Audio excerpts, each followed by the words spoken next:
If individuals have a stroke,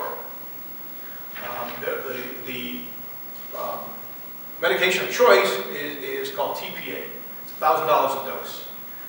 The neurologist has to determine that the stroke symptoms have happened within an hour. Otherwise, it'll basically dissolve the clot that caused the stroke. If you give it after an hour, it's too late. Actually, it's more than $1,000. I think it's like $5,000 to $10,000. But it has a success rate of well over 98% if it's done appropriately.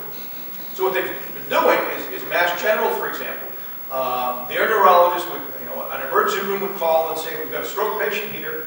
They would use Skype. The person would see the individual, and you see if there's a facial droop, the speech is slurred.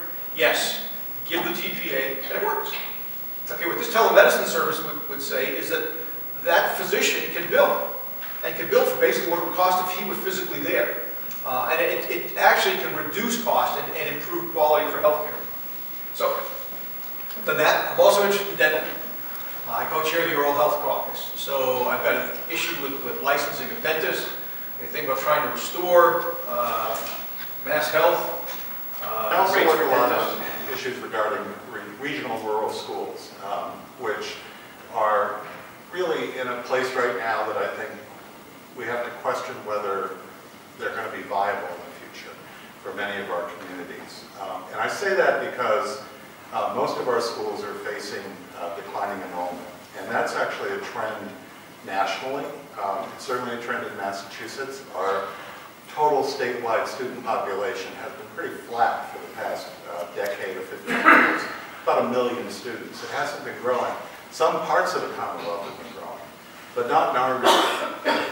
And so what we find is steep declines in student populations and serious questions about whether it's sustainable from an educational perspective and a financial perspective, especially when you get into the smaller communities that are spending 70, 75% of their entire municipal budgets go to fund their proportion of the regional school districts.